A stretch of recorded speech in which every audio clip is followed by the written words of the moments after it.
Hi guys, this is Ashley back with another video. Before we get into the video, like, comment, and subscribe to the channel. Make sure you turn on post notifications. Botch and Pregnant is sending out warnings, and she got diss tracks coming for JT, Icespxce, Bia, whoever won it. Partisan Fontaine allegedly has gotten into the studio and finally written some diss tracks for Botch and Bitter, and it will be on her next album.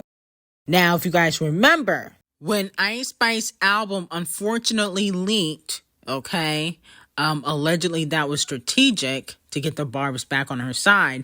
But when her album leaked and fans heard the diss tracks against Botch and Bitter, Botch and Pregnant did respond on social media.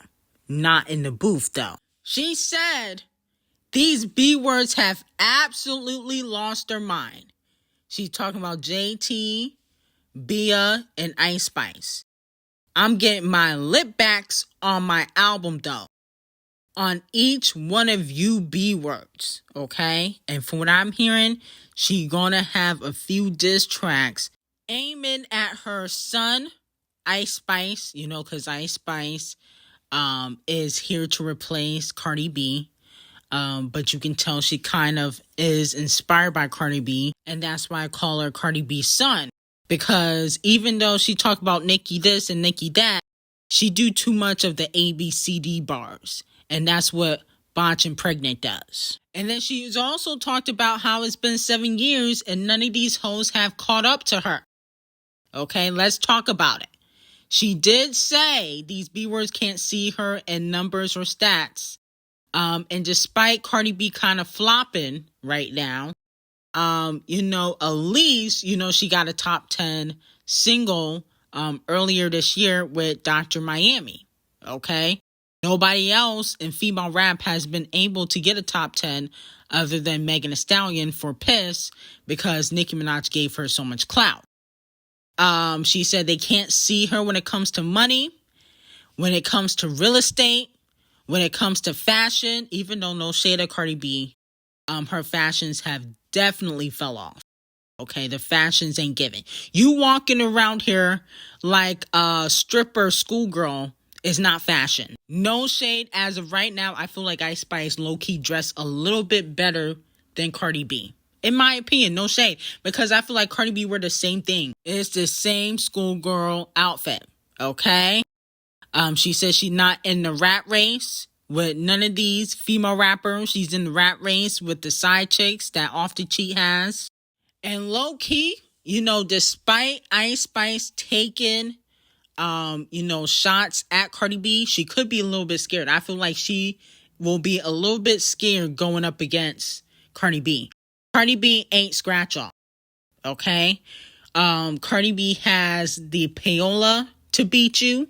No shade of Icespxce. She has the writers to beat you. See, the problem with Icespxce, she got too many ABCD bars.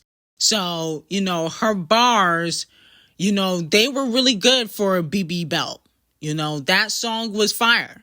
But, a lot of the bars were ABCD bars. Okay? It wasn't no Red Ruby the Sleeves. Damn sure was not that. So, I feel like Cardi B might be able to take Icespxce low-key. Especially if she got Partisan Fontaine writing her raps. But let me know, who do you think is going to have the best diss track? And do you feel like Icespxce is going to be able to come back from this diss track Cardi B got coming out? The only person I don't think she'll be able to take in the booth is JT. I don't think Cardi B is a better rapper than JT. And she won't be able to take Bia. That's why she hasn't responded to Bia. But Icespxce, she can take in the booth. I think she can take Icespxce in the booth. Bia and JT, no. Now, moving on to Doja Cat. It looks like Doja Cat is getting all these collaboration requests. Tia Corinne, she's a female rapper. She had the viral song called Freaky T. I'm sure you guys heard of that song. It went viral in 2023, 2022. She states that she has sent Doja Cat a song And she doesn't know if Doja Cat will hop on it, but she's hoping Doja Cat says yes. Let's do it, y'all. Yeah, I hope I get to work with Doja. I'm really excited. I saw her song. I'm like nervous. So I'm like, did I pick the right one to send her? I don't know. I hope so though. I hope she likes it. But she keep killing it. She's been doing her thing. I love how she performs. It's very inspiring. I would like to perform like that as well. That's how I see myself. Like, I don't really care for backup dancers. I just want to be I want to be the main attraction, you know? I love that. And she's so silly. So, hopefully she likes it. So that's what Tia Corinne said. Like I said before, she had that viral song called Freaky T that came out last year, or 2022, and that was very popular. So we'll see if Doja Cat hops on a song with her. But I feel like I said before, Doja Cat really don't mess with the female rappers like that. Okay, you might have to cough up a coin to get a Doja Cat collaboration. Now, moving back on to Botchin' Bitter. Unfortunately, Botchin' Pregnant is tanking on the charts with her new collaboration On The Money. Payola, unfortunately, On The Money streams have not even garnered 1 million streams first week. Okay? So she didn't even do 1 million streams first week for her new collaboration. Day 1 did 143,000. Day 2 did 126,000. 106,000 day 3. Day 4, 114,000, went up a little bit. Day 5 did 121,000. Day 6 did 116,000. And day 7, 115,000, which is only 729,000 streams.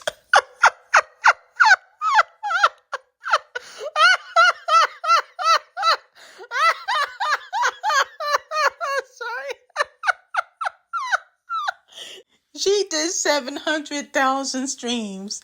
I remember when she used to say her records lived in the top 10. On the top 10 of what? When does your records live in the top 10? They visit, okay? Barely can stay up afloat on the top 10. I'm like, goodness gracious, I didn't know Botchin' Bitter was flopping like this. You couldn't even do 1 million streams first week? For a new song? For a new remix? Not even 1 million first week? Wow, this ain't good, but next time Titanic gotta have the payola for the features. You can't just have payola every time Botchin' Pregnant's album drops. You gotta have it for the features. They only had the payola during Invasions of Payola. They gotta have it throughout the course of her career. The payola has been declining throughout the years for Botchin' Pregnant. That's not a good thing. Now, Scratch Off is showing some of the track list for her new album, Gearing Up to Flop and Go Plastic Cups on the charts. I think it's called Sweet Honey, Iced Tea or something like that. I see she got a song called Georgia Peach. The Side Chick Mama song is on the album. The Put It in the Trash song is on the album. She got a song called Good to You featuring Sierra, it looks like. I think the theme of the album is clearly ATL. You can just tell by the trailer she put out. And then she also teased some music. So let's take a listen to that. Only whining if I'm down, other whining cry. Need a band-aid. She should run a fan page. They be popping shit I see on me, be hugs and handshakes. Y'all be out here trauma bunny, misery love company. I let you keep your nigga. What else do you want from me? So let me know if you guys like that snippet. If you think Scratch Off has any hits on this album. My whole thing is, I don't know if Scratch Off has a fan base for people to buy her album. Maybe, Section 8 gang will buy her album.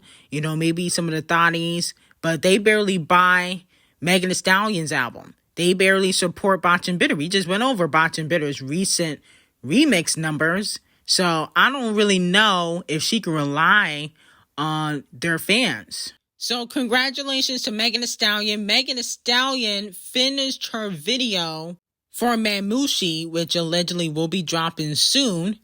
And then on top of that, her Mamushi single is moving up 17 spots on the Hot 100, okay, to allegedly to number 34 in the Hot 100. And it did over 1 million videos on TikTok, okay? So it's been going viral on TikTok. I remember in Boa, she said, you know, these B-words only hot on TikTok. But I guess she was talking about herself because that was really the only hot single from the album. Piss wasn't really a hot single. It left the charts within like 5 weeks. You know, Mamushi has been on the chart for 4 weeks and it's been moving up. So this seems like this is going to be the popular single that everybody gravitates to because it's a TikTok song. So let me know how y'all feel about that. Now, moving on to Queen B. Freedom by Queen B and the King of Rap, Kung Fu Kenny, is moving up the charts because Kamala Harris used Freedom as her song for her campaign and is currently at number 16 on iTunes, okay, which is really good. On top of that, it just went platinum. So congratulations to Kung Fu Kenny and Queen B. On top of that, the Queen of Music was asked to do the introduction for Team USA for the Olympics, okay? They had to call Queen B, especially after her hit album, Cowboy Carter. And in my opinion, Queen B looks phenomenal in the introduction. I'm like, Queen B just never ages. She looks amazing. Okay, this is the best she looked all year. Now, moving on to JT. City Cinderella by JT is predicted to debut at number 23 on the Payola Board 200 album chart with more than 27,000 sales first week. Okay, so let me know if this is a bop or flop for JT. You know, I was hoping that she would at least do 30,000 to 40,000. You know, I feel like JT deserves mainstream success. Y'all should have supported the album. Because the mixtape or album, whatever you want to call it, it's an album to me. I know she says mixtape, but it's fire. Okay, to me, this mixtape is better than Icespxce album. No shade. You know, I just love a lot of the records on this album compared to, you know, what the other female rappers are putting out. And to be quite honest, this for me is the female rap album of the year.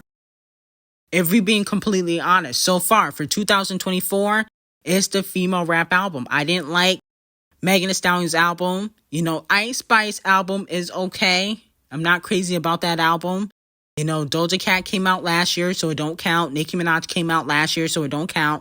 But for 2024, JT put out the hottest female rap album or mixtape so far. Oh, and Sexy Red put out a mixtape, and that was trash. I forgot about Sexy Red. She put out something too, and it was garbage. So, again, JT, in my opinion, has the hottest female rap album of the year, like I said before.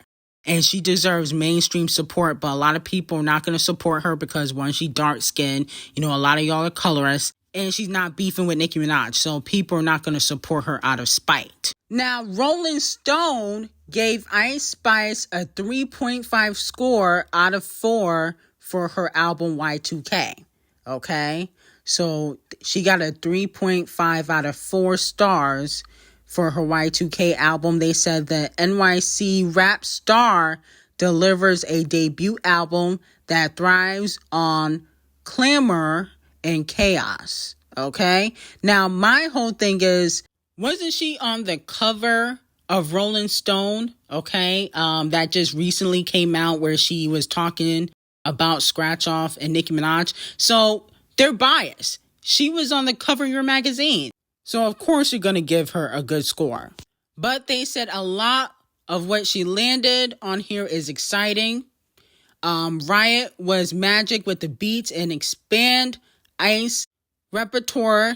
And Mike Dean does what he does best as a hip-hop leading sonic drama king. The production booms and rattles as intense as it's playful.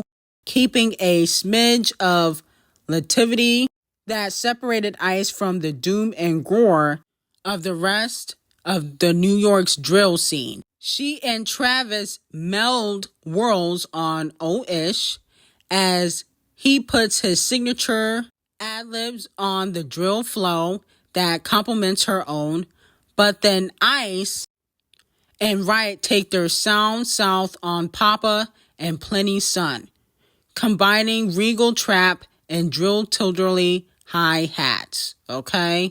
So basically they're just praising the whole album, and I understand, but they're gassing it, okay? I listened to the album and I gave it a 5, and that was my realistic, honest review. It ain't all of this. They just capping at this point. They're trying to act like this was the best album of the year, and it's not. Okay, so Rolling Stone, you getting Donkey of the Day for this. This was not that great of an album for you to be doing all that. Now, Carisha decided to put out a snippet for her new music, even though nobody asked her for a snippet and nobody wants to see Carisha in the booth or hear her rap. But let's take a listen to what the nonsense she got to say.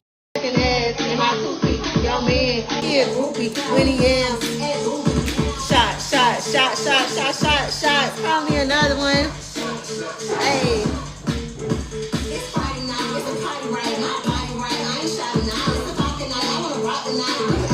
We live, baby. Daddy calling my phone. They playing my favorite song. My ass eating my thong. Think about coming home. How? Hey. It's shot o'clock. It's shot o'clock. Call me another one. Call me another one. Call me another one. Let me get my shot.